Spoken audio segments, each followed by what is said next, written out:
Hey, it's Gail. We did an interview with Barry Maher for his book, The Great Dick and the Dysfunctional Demon, which was awesome. He let us in on some insight about how the book came to be, a little bit of insight on the characters, and we hope that you enjoy the interview, and we hope that you will read the book because it was great. How are you? I'm good. How are you ladies? We're good. We're good. We're very excited to have you on. Well, I'll try to be exciting, but I don't guarantee that. I don't know. I read your book. I feel like you're either really fun or I'm like, I don't know how you could not be fun, actually. Really fun, or what was the remainder of that sentence going to be? The alternative would be really boring, but I feel like it's just not possible. I'm like, I read the book. That's what I wanted to ask you first and foremost. Should we? Yeah, let's do an introduction. Sorry. First. Yeah. Introduce yourself. Tell us about you because we Googled you, but I'd rather hear it from your mouth. Yeah. We want to hear who you are and what you've done. And let's see what I have to say. I'm My Checkered Past by Barry Maher. I'm a product of 4 years at the University of Notre Dame. It took me 5 years. An hour and a half at the graduate journalism program at UC Berkeley, and 5 totally befuddled weeks at the Whopper College of the Burger King Corporation. Nice. Nice? I didn't think so. Neither did they, actually. You're like, get him out of here. Yeah, that was it. I was like the world's worst Burger King manager. In my misspent youth, I committed journalism of sorts. My stuff was in maybe 100 different publications, and in order to eat, I had just about that many different jobs. So I've done a whole lot of different different kinds of everything, rather. At one point, I started telling my stories to audiences, and more importantly, then I started telling my stories to audiences and charging, and that seemed to work out a whole lot better. And since then, I've been doing a whole lot better. And I spent like 25 years as a speaker and a writer, mostly nonfiction books in those days. And then recently, I wrote The Great Dick and the Dysfunctional Demon, and people seem to like it. I loved it. Oh, thank you. Thank you very much. I'll carry you around with me so I can have you say that whenever I go someplace. Yeah. It was great. That's what I wanted to ask you. I wanted to preface this. I don't think you're going to be offended. You don't seem like you're going to be offended, but this well, you never know. This could offend the average mind. Well, I'll give you that. I'm not the average mind. Yeah, we got that. Were you on like some crazy acid trip or something happened when you came up with the concepts for this book? Oh, you don't know you don't know the backstory behind the book? That's really interesting. Usually when we talk to people about a podcast, we tell them the backstory. I was speaking at an Asian cruise, and at one point I wanted to see how much time I had left in the session, and I couldn't figure out what the hands of the clock meant, which was kind of weird. I'd been having trouble the whole cruise figuring out foreign currency, which wasn't like me. Then in Vietnam, a woman wanted $7 US for a baseball cap. I gave her 200s and a 10. It's a nice baseball cap. It wasn't a $210 nice baseball cap. Got back home, talked to my doctor. First thing he did was had me draw a clock face 10 minutes to 3. Second thing he did was had me, he took away my driver's license is what he did second.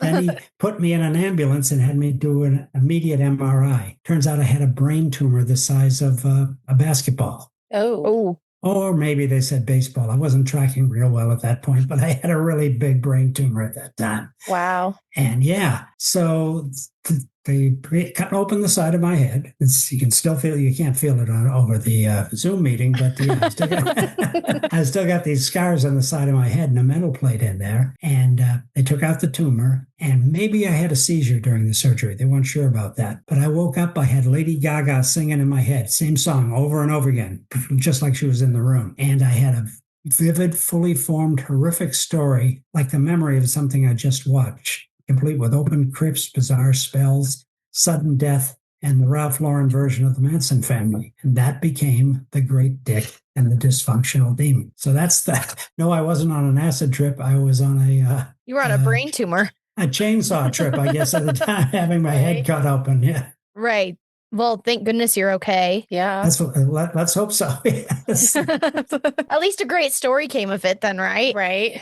Yeah, I mean, it's absolutely amazing. I didn't want to tell people at first because it sounds so weird. But yeah, it was probably the strangest gift I've ever received. And how could I not share it with people, right? Right. Is it your first book? I wrote, this is my sixth book, actually. It's probably my first real novel.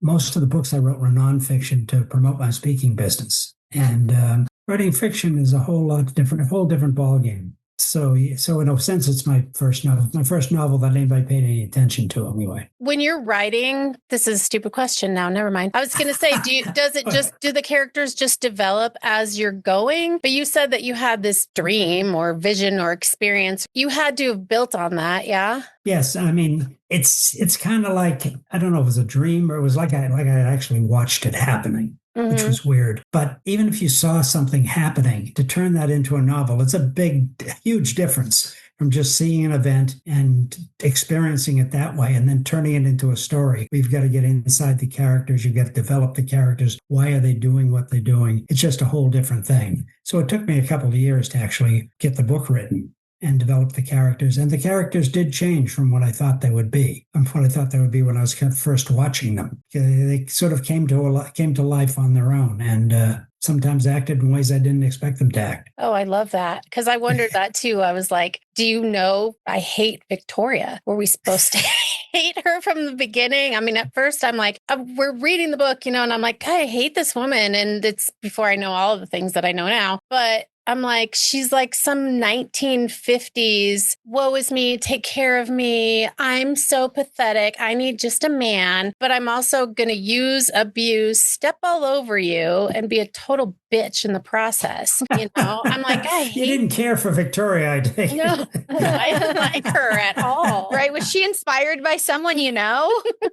Well, I don't know. I mean, like the way the story came to me, it was really hard to say what inspired it. I don't think so. I don't think I've known people that had tendencies in that direction, as we all have. Mm-hmm. Right. I think she's a believable character. Oh, without a doubt. Sense. Right, exactly. But I think that's true about anybody, any character you write. You've known people like that had those tendencies, but not people exactly like that usually. Mm-hmm. For example, the character calls himself Steve Witowski. First time I showed that to my agent, he says, "Is that you? Did you write this about you?" I said, "No, none of that stuff ever happened to me." I kind of wondered that myself. Yeah, well, that's people assume that. Now, that said, there are things from my life which I used to build the character, to flesh the character out in a way that I didn't know about, and things that I didn't know about him when I first watched that story, when it first played across my mind, however you want to express what happened to it. So there are things about. But he worked for a tobacco company. I actually worked for a tobacco company at one point and basically ripped them off as much as I possibly could because it was a tobacco company. Yeah, right. Yeah. They're demons all on their own. Yeah, they are. Yes, that's their own kind of demon. Yeah. So Steve has his issues, and that's one of his issues is he started out in an area before the story really begins. He was a very idealistic guy. He was a 60s kind of person. He was a hero in the 60s in his own way. Then he lost those beliefs. He lost the belief in himself and ended up working for a cigarette company. Jeez, Yeah. And that's just the beginning. Things go way downhill from there, downhill. Well, and he's also kind of not so likable at the beginning either. Because I mean, not that I ever felt about him like I felt about Victoria, but he's just constantly disrespecting Maria and being rude to other people. And what can I get out of this relationship with Victoria? What's in it for me? Exactly. And so there was that part too. So he's fumbling around because he's a guy who doesn't have any roots anymore. Mm-hmm. He doesn't have a belief. He's lost his belief system, and he's thrown into this supernatural mess, and he's not doing well. No, he's not doing well. I think one of the best comments I heard about the book was somebody said something. She said, "I don't think I've ever met a character that I disliked so much and rooted for so strongly," which I think is how you should feel about Steve. Absolutely. I can 100% agree with that statement. I mean, I thought that was my intention, somebody you would dislike, especially at the beginning, and then come to root for, to realize that, we've all got issues. This guy may just have a few more than most of us. Yeah. Yeah. Well, I think that's the beauty of good storytelling, like you did, is that you have an evolution of a character, right? Someone that you start hating, and then you're like, oh, wow, I hate you a little bit less by the end of the book. Maybe I actually like you. Hopefully you hate him a little bit less by the end of the book. Yeah. And he does ultimately, without revealing anything, he goes through some changes. Let's just put it that way. As all the characters do. I think every character in the book goes through some changes. Yeah. Yeah. And that's life too, especially when you're confronted by this supernatural mess that they find themselves in. You got open crypts, dark spells, sudden death, and the Ralph Lauren version of the Manson family. It's a lot going on. A lot. And I love the blend of comedy with horror, because I laughed out loud in so many places. And then I'd be like calling Daphne or texting her and be like, oh my God, did you get to the part where, and I just kind of vaguely allude to it. And she's like, no, I'm not there yet. And then she'd be like, oh yeah, I just got there. I see what you're saying. That was hilarious. And, and the 1982's references, and I was a kid, but I'm like, oh, I remember that. So good. It was very, very well written in the visual aspect of it, that like you could see it playing out. And that to me is always a good book, because a lot of times you read a book and you just can't see it in your mind while you're reading it, Right. Well, that's really important for me, is that I can see it while it's happening. And of course, having had the experience of seeing it under surgery or whenever, that probably helped a bit. But I always work on really visualizing the scene. Where are these people? How are they interacting with each other? Where are the characters physically? And how's that affecting them? All the different things that you see that you don't necessarily experience, plus all the things that are going on in their heads. It took me a long time to write the book, probably 7 or 8 drafts. Wow. Yeah. But yeah, I can see where, why it would take you so long, and how, like I said, it's excellent visual. It's excellent blend of horror and comedy and drama, and just there's a lot happening. It was very page turning. Well, thank you. It was meant to be, and that's the work of doing it draft after draft after draft, owning each scene, trying to get the most you possibly can out of every scene. And that's where the humor comes from, doing that. The humor hopefully comes from the scene itself. It's not imposed like, well, here's a joke I know, so let me find a way to stick this in here. It actually develops, as it does in real life, from what's going on with the characters. Yeah, one, it's a very cynical humor, a lot of it. Yes, it is. It's like, I don't know if that says anything about the author or not, but yes. I was like, there was a lot where I was like, I don't know. I don't want to give anything away, Right. But we've sent the Amazon link to several people that I posted an Instagram story on our Instagram one day and said, starting a book club, something exciting's coming. Who wants the link? So hopefully people have purchased it and will listen along. Yeah. Well, thank you very much. I appreciate that. Yeah, absolutely. Yeah. Are you working on anything else? Yeah, I am. I'm working on 2 other books. I'm working on a sequel to this one, which is strange because when I wrote it, I thought it was going to be a one-of book because of the nature of the story.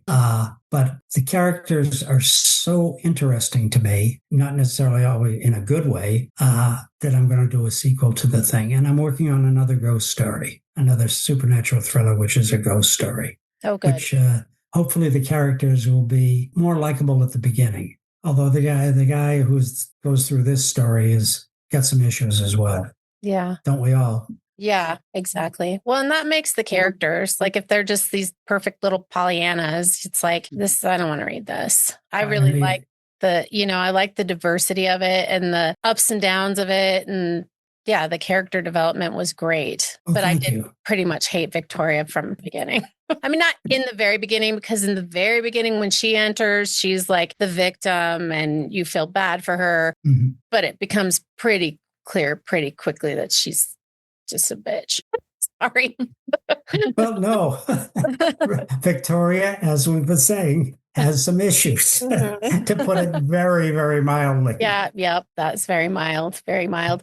We did have some questions for you, but we kind of figured it would just go. Okay, I have a kind of crazy question, which might be proprietary, which I don't know if you can reveal, but have you talked to Hollywood? Are there any conversations I was thinking, because I love Mike Flanagan, the director, and he's made some that are I mean, very along the lines of what your book is, right? And he adapts books into film or TV shows. And some of his shows have been on the more comical side as well. Like that, exactly where yours are, that it's like it meets the line between, oh my God, I'm going to cry. I'm so freaked out. This is gory and disgusting. And I'm also laughing my ass off right now. So has there been any conversations that you can reveal? Well, I can reveal the conversations because there's been a lot of conversations with a lot of people that aren't making any movies. A lot of people have said to me, this should be a movie. In fact, a huge number of people have said to me, this should be a movie. No one with the power to make it a movie has said that to me yet. I'm hoping at some point they do. Oh, yeah, I hope because I think it'd be a great movie. It would be a great movie. And they're just remaking all these movies that we've already seen. So how about do something different? Yeah, well, write Mike Flanagan a letter. Tell him, here's a book you gotta see. Yeah, Daphne will write that. I love him. I mean, I think he's brilliant in all the adaptations that he's done. You're right, yeah. And I was like, man, this would be a great series because it would be, that you could flesh the characters out enough and see their development. Whereas in a movie, sorry, I'm such a talker with my hands. In movies, you don't always get that character development throughout it. That would be great as told in like a Netflix series, right? Like he does. I think he mainly works with Netflix. So yeah. I just kept thinking, I was like, Mike Flanagan needs this in his hands. Yeah. And it was also from your lips to Mike's ears. Yes. That would be great. To write it. Yeah, he'd be perfect for it, actually. Yeah, he would. Yeah. It was also super smart the way it was written. So it wasn't. Thank you. Yeah. Where I got that from. Could it be the education? I don't know. I don't know. Because I don't know. There are parts where I'm like, this might be too smart for me. And then I was like, nah, never mind. This is really funny. It's not scary. Really. It's not too smart for anybody. There were parts, but some of the philosophical stuff went over my head a little bit. Yeah, but me too. That's only because I have a challenge with philosophy, and it's mainly because of a professor I had in undergrad that really we got into a fight about the song "What If God Was One of Us," and I was like, I can't do this anymore. I'm never going to look at philosophy the same. Well, I don't think I think the philosophy in a way is like the humor. It's stuff that grows naturally out of the story. I didn't at any point say, I'm going to stick some philosophy in here. So I think what you probably think it meant is exactly what it meant. Yeah. It was exactly what I wanted it to mean, because I didn't throw in a lot of, okay, Plato said, this is Plato's cave, or Aristotle said, no, anything that's philosophical is just an outgrowth of the story, like it should be. That's what philosophy should be, like outgrowth of life. Yeah. Yeah, absolutely. No, you did a great job of it. I just have an internal conflict with philosophy. That's why. So do I. I think most people do. I was going to say, I think that's the point, right? I think so, yes. Yeah. Well, and, Steve's character is so, like you said in the beginning, in the beginning of the book, he's not likable because he's lost. But when you're getting his story as the book is playing out, and you can see that he's like this, I don't want to say radical, but he was very motivated by people and helping people. And I mean, obviously there were things about him that weren't, but you know what I mean? Like the idea behind him is this kind of this hippie type that's anti-war, and I'm going to help people get out of the draft. And there was, and then he goes south on that. So he lost that. And then he had nothing. And that was it. And he was stumbling around, and he stumbles into this bizarre supernatural situation. And he doesn't have a framework to write himself. We all have the things we believe in. When you don't have those things and you encounter adversity or demons, you're in a world of hurt. Yeah, absolutely. It was, I don't know. My mind spun. So do you have any paranormal experiences that you brought into the book? Yeah, I have had a couple of experiences which I've never been able to explain. I had a woman that I was very close to for quite a while, and we got separated. And at one point, I was in bed and I was waking up, and I felt like she was there with me, like I was holding her, and which was really weird. I mean, it was one of those wake-up experiences, and so much so that I really believed she was there, and then she wasn't there, and bizarrely, I found out that at virtually that exact same time, 3,000 miles away, she'd been in an auto accident and been knocked unconscious. And what that may mean or may not mean, I have no idea. But it was literally real to me. And the story of this book, in a way, is supernatural. The way the book came to me, I mean, just again, literally like something that I just watched. Yeah. So, as for an explanation to either one of those two things, I don't have it. Tend to think they're both a function of something in my brain. Certainly, the brain tumor thing. God knows, people start digging around in your brain, anything can happen. Yeah. Was the brain tumor cancerous, or was it just? Yeah, but eating? it's in remission now. Fortunately, yeah. That was my next question. Yeah, no, it's. I regained my ability to think clearly as I ever could anyway, to work, to write. I can tell time like a champ if you want to test me. That's awesome. And I got my ability back to write. Also, I think it made me a better writer, strangely enough, because I think it increased my sense of focus and my sense of empathy. I may be a bit wiser that way. So in some ways it helped. In terms of some ways it didn't help. In terms of if you ask me what year something happened, forget it. I have no idea, So that kind of thing. And I'm not as good with faces as I used to be. So I sometimes walk by my neighbors without acknowledging them because I don't recognize them. Aside from that, there are no major problems. Well, that's good. And those are pretty minor, really. Except for the neighbor who gets pissed off because I didn't acknowledge. Right. Exactly. I like that you use the word empathy, because I think also Steve becomes an empathetic character. I hope so. I mean, that's kind of what he's struggling towards. And he isn't at the beginning. And he's telling the story from a distance. And he starts out by saying, I admit I was an asshole. And he pretty much proves that he was right after admitting that. Yeah. Right. It's literally like one of the first lines in the book. Yeah. I'm an asshole. Okay, tell us all about you now. You did a great job of fleshing out the word, whatever word I'm looking for right there. See, I'm not great with words. I probably couldn't be a writer. No, you're a podcaster. You're pretty darn good with words, actually. Oh, thanks. I don't know if you've listened to any of our stuff, but I kind of struggle with things from time to time or every time, whatever.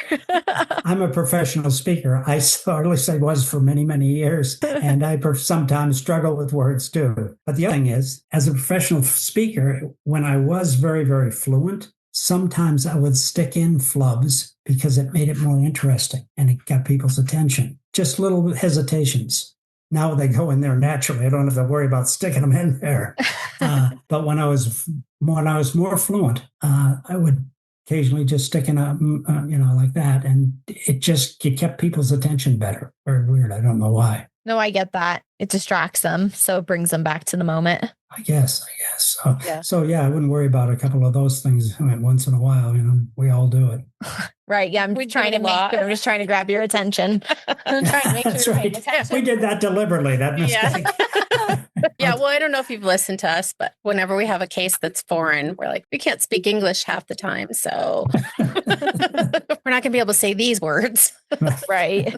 That's what we just did one on the Black Dahlia. And I apparently messed up a word the entire time that I said several times. And she never said a word to me that I was messing up the word the entire time until she's editing it. And she's like, by the way, I'm like, cool. Now I just sound like an idiot. Once would have been fine. Now I just sound stupid. It's okay. It's part of the charm. Yeah, that's what it is. Part of the charm. There you go. Yep. We've definitely been called stupid more than once. That's how you know you've made it, when people hate you. But if nobody dislikes you, you're doing something wrong. Yeah, totally. Exactly. So true. Exactly. Well, I'm excited for the next book. Yeah. Me Do too. you have a release it's a ways date? away at this point. Yeah. You don't have a release date on the horizon yet? No, I haven't finished it yet because I've run into the problems of working at two books at the same time. Well, Plus, I have a weekly column that I do. Let me plug my column. The Slightly Off Kilter column, which is done through the Creators Syndicate. available online. People can sign up for the Substack or the Best of the Creators Syndicate, but otherwise they have to get it through their newspaper or some websites that pick up on it. Well, email us the link and we'll in the Substack, and we'll put it in the description for this episode. Perfect. Thank you. Appreciate that. We'd love to do that. Yeah. Well, we all help each other, right? I feel like that's how we all get here. Yeah. Well, and when I'm reading the book too, until you get to the very end, you don't think there's going to be another book until you get to the very end. And then you're like, okay. Yeah. Well, by that point, when I was getting to the very end, at least by the 6th or 7th time, with all the drafts, I just didn't want to let these people go. Yeah. I really like. At the end, I like Steve. At the end, I like Maria. I like Maria from the beginning, but you kind of feel sorry for her. And then she kind of becomes a stronger character. And then she's more you're not feeling sorry for her anymore. So she comes into her own, yeah. which I think she probably already had that potential, and just basically said, okay, I'm not putting up with any more of this. Yeah, exactly. Like she seems strong, but then she has those moments of where she seems weak, but it's because of what the other people are saying and doing, where she's not like, just fuck you. Like she takes it personally and gets into herself. But then towards the end, you can see that she's more, fuck you. I am me. Yeah. Yeah, she was one of my favorite characters in the book. She was certainly the most likable. Yeah, absolutely. Yeah, she's definitely the most likable. She's definitely the most that you're rooting for, I would say, from start to finish. Yeah. Right. At least I was rooting for her. Yeah, absolutely. Yeah. You just want to smack Steve. Dude, yeah. What are you doing? A lot of people want to smack Steve. Well, he was very lustful. Yeah. Oh, he was that. That's for sure. Yeah. Yeah. I like when they were digging. Obviously I don't want to give anything away, but when they were digging in the graveyard and Humpert says to him, well, it's not like you'd be doing something for somebody who's not paying you and you'd be working so hard and just to get laid. And it wasn't it was like just kind of a blanket statement, but obviously he's talking to Steve, right, Right. And I was like, oh, that's awesome. I love that. There were a lot of those. The saggy ball sack part, I had to laugh about that. And that'd be as much of a pickup line as you'd think it'd be, or that'd work as well. Yeah. Yeah. Actually, that wasn't in the original story. That is something that I did take from life from somebody that I knew, who I no longer knew. So I didn't mind putting it in there. So that yeah, I'm like reading that. I'm like, I used it as a pickup line and it worked about as well as you'd expect it to. It's like, right. I'll bet. This guy actually did that. So not very enticing. No. I'm sure the girls were dropping at his feet. Or they might have been dropping, but not in the right way. No. So what moment when writing the book did you just lose it laughing? That's a really good question. I think probably some of the quotes at the beginning of the chapters, because they were obviously funny, and when they're coming out of your own head, it's a little different. But when you're looking at somebody else's point of view, which is where all these quotes came from, a couple of them, every time I read them, I was like, oh, that's great. In fact, first agent I showed the book to said, well, we've got to take all those quotes out of there. He said that after only having read one of the quotes. By the time he got farther into the book, he said, no, we got to leave all those quotes because the quotes at the beginning of the chapters are really great. I think I can say that without any undue modesty because I didn't write those. They just had a lot of character. I think so too. Yeah. And I think they add perspective to the story, which might not be there otherwise. Agreed. Yeah. I agree with that. I loved all the mentions of the Venus man trap. Yeah. Oh, yeah. I like that. I never heard of that before. I'm rocking with this for life now. Whenever I watch Love Island, I would be like, that's a Venus man trap right there. It's good. And you said Maria was your favorite character because I was going to ask you that. Who's your favorite? But you said Maria was. She was probably my favorite. The character that I also liked, who I didn't expect to like after having experienced the story and then starting to write it, was Orion, the old man. Mm-hmm. To me, he kind of stole every scene he was in. Mm-hmm. And, absolutely. So I really got to like the character by the end of the story. Yeah. In fact, even before that, I started really liking him. I was like, what's he going to do now? What's he going to say now? Yeah. Right. And you're writing it. Man. And I'm writing it. Yeah. I love he's just all over the map. So Yeah, he's certainly all over the map. yeah, that was great. It was awesome. Daphne wanted to know what's the elevator pitch if you're trying to get somebody to read this book. Supernatural thriller with a rich vein of dark humor. Absolutely. Yep. I mean, that's what we tend to use on that. And sometimes the publisher uses an exciting combination of murder mystery and supernatural thriller or something like that. But because it is both that too. Mm-hmm. I mean, it starts out as a gritty murder mystery and spirals into a supernatural thriller. As David Moody said, how did he say? He said, wickedly funny, hot, sweaty, magic and murder infused roller coaster. Yes. Yes. Said, yeah. Yep. And, Yep. and I thought that was a really great quote. It was very nice of him to give it to me. He's a great writer. Yeah. I really liked it a lot. Yes. I know I keep saying that, but I really, really did. And I'm not that Well, much. I like you to keep saying that. I'm going to, like I say, I may record this and just carry it around with me and show it to people. Look. But I used to always be a reader, but now we're just so busy with everything that I don't have time to read all that much. Yeah. So if I start reading something that doesn't like grab me right away, then I won't keep reading it. So I was glad that we kept reading it.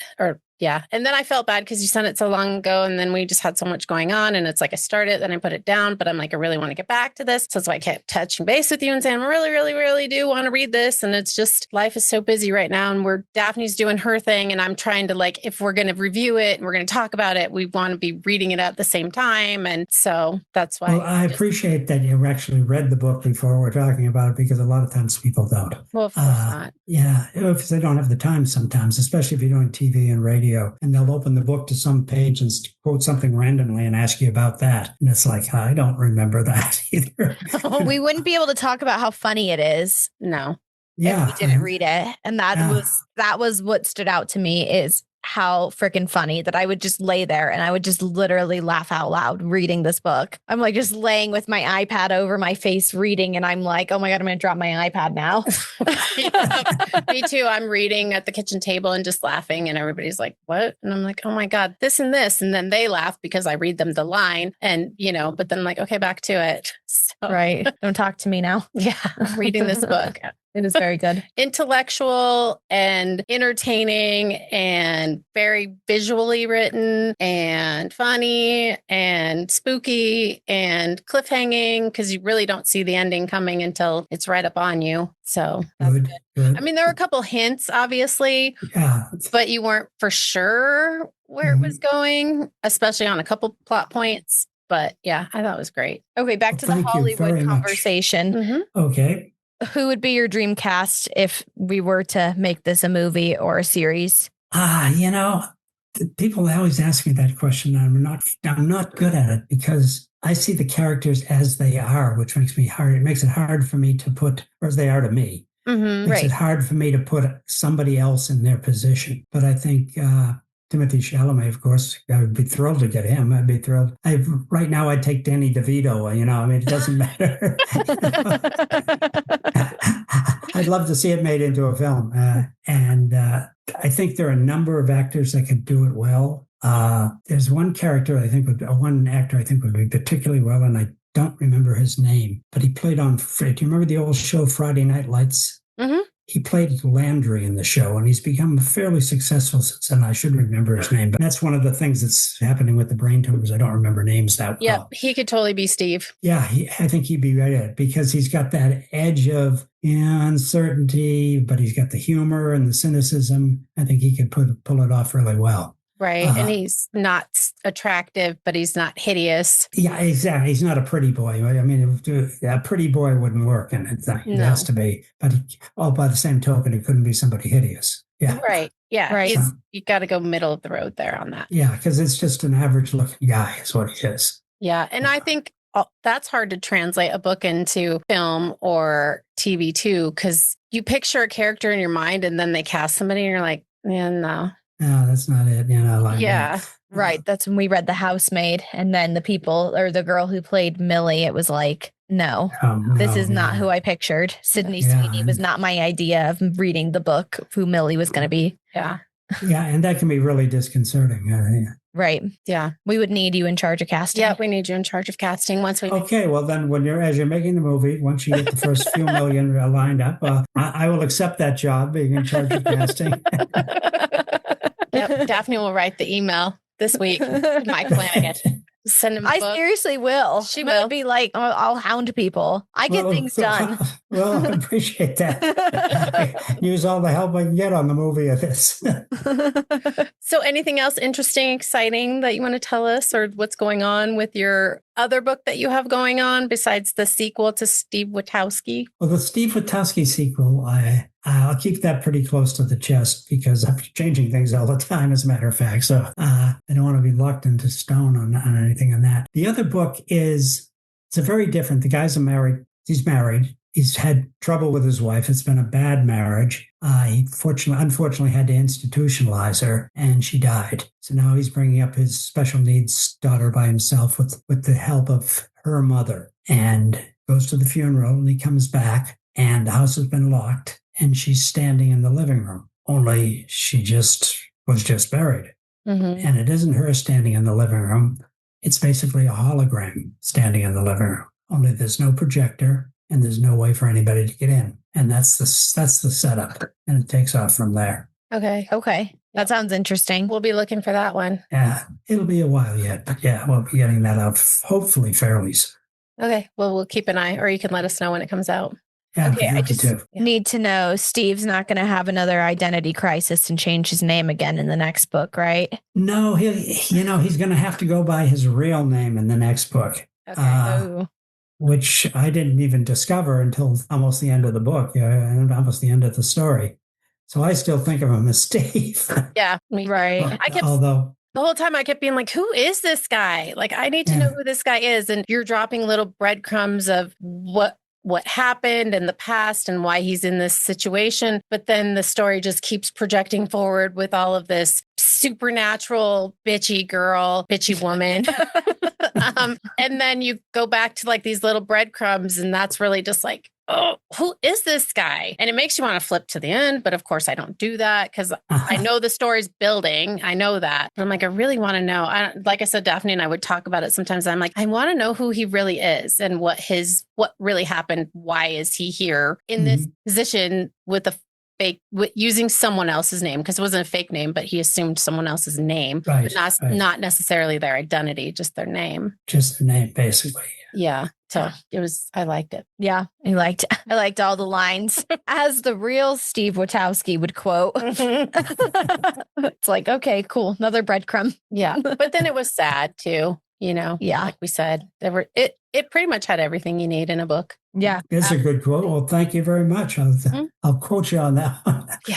Well, I mean, for us anyway, I'm not much of a romance novelist, or listener, but there was even a little bit of that for those people who like that, or some sort of form of romance, I guess. Some sort of form of romance. Yeah, would be a way to put it. Yeah. Little smutty. I wanted to ask of like all the fiction, either book, movie, TV, horror, genre, villain, demon creatures that you can think of, who do you think would, without revealing what your demon is, who do you think would rival your demon the best? That is a good question. Well, my demon is dysfunctional. Yeah. So with a capital D. With a capital D, yeah. So although the demon is powerful, obviously, again, without revealing anything, the demon is searching for more power and to stabilize the situation. And so I think the demon would have trouble with other demons. I think there are many demons that might be more demonic than this demon, but no demon that could do it as badly to the people that this demon encounters as this demon can do. Yeah. That's really talking around the situation there. Yeah, not to reveal anything. But I think this demon is very powerful within the range of what this demon does. But is extremely dysfunctional in the real world, really. Well, maybe even dysfunctional in the demon world. Maybe even in the demon world, right? Exactly. Yeah, exactly. Right. Yeah. I think demons got naturally issues. be able to have power, and this demon has to seek out the power. Yeah. Yeah. And I found myself getting more sympathetic for the demon as the book went on. That's good writing. Right. So It's movement, a change. Yeah, you have a lot of that. Evolution. Yep. You have a lot of that in this book. So it makes it a real good page turner and something you definitely want to continue to pick up. Yeah, well, I think the characters help evolve each other. They run into each other. They help each other change. And I won't always say grow, but the interaction between them, I think, does a lot. Yeah. There's a lot of that. Yeah. It's not just, hi, how are you, blah, blah, blah. There's a lot of significant interaction between. A lot. Yeah. It has a lot of depth. That's also good. I'll add that to your quote. Yeah. Yeah. I'll send you all of them. As I'm editing, I'll be like, oh, yeah, and tell people this. Oh, yeah. And that. Yeah. But don't say 52 times. This is great. Or do, whatever. You can say that to me. Yeah, 52, 53 times. It sounds good every time to me. Well, we won't keep you. Definitely email us and send us the link for the Substack. And then keep us posted on the new books when they get released, please. Absolutely. Oh, absolutely. We'll pick them up. And thank you for your time. Unless you have anything else you want to add. No, I think that's it. Thank you very much for having me. I appreciate it, ladies. All right. We appreciate it too. We get so nervous. Well, this is only our second interview. So Third. Oh, yeah. Well, we interviewed a family friend, but her brother was the victim of an attempted murder. So it was a little different because it was closer to home, but we interviewed her. Yeah. And then we had Rob Rosen on. That was pretty intimidating. And then you, and also intimidating. I'm not intimidating. Well, it's hard to talk to brilliant minds sometimes because it's like, oh, well, I don't match your level, but that's okay. Well, you should be okay with me. I'm just over here doing my own thing. You're doing a crossword. I'm doing a word search. You're playing chess. I'm playing checkers. That kind of stuff. Yeah, exactly. All right. Well, thank you so much. And we really, really appreciate your time. And we can't wait to the next Steve Witowski book. Well, or I'm not going to reveal his real name, but I don't even remember it at the moment. Oh, I do. Oh, yeah, me too. It's fresh though. Yeah. Do you have social media? Can you tell our listeners where to find you? Yeah, they can find me. The easiest place to find me is on my website, which is www.barrymaher.com, which of course everyone can spell. That is BARRYMAHER.com. Or they can find the book, of course, on Amazon, The Great Dick and the Dysfunctional Demon. Awesome. Yep. Daphne already put a link, but we'll re-put the link too. Yeah, I sent it to a handful of people. They were like, I said, hey, anyone want to join a book club? Of course, people are unreliable. So it didn't ever happen, but a bunch of people got the Amazon link. So hopefully they picked it up. Yeah. And we'll definitely post it. Do you have social media or just the website? Yeah, no, I'm on everything. Okay. I'm primarily more on X than anything else, unfortunately. Okay. I was going to say we don't do that. Yeah. Well, I'm there from the olden days. As a speaker, I had, I don't know, probably 100,000 followers at one point, and I still have 50,000, so I have to keep using it. Yeah. For sure. I'm a Blue Sky. I'm building up, so okay. And on LinkedIn and Instagram. I'm starting to do some on Instagram more than I used to, but it's working pretty good for the book, so I'm doing that. Okay. So, we will put your Instagram. Well, we have a Blue Sky, but it's not really doing very much. And then Daphne's in a fight with Meta, so we're not doing Facebook right now. Yeah, well, I do Facebook, but Blue Sky has really got the best potential for me. It seems like you build up followers there very quickly, which is nice. And it's a friendlier place to be than some of the others. Yeah, no kidding. Absolutely. Yeah. Yeah. Absolutely. All right. Well, take care. And we really, really appreciate your time. Well, I appreciate your time. Thank you much, ladies. Bye. Thank you. Bye. Take care.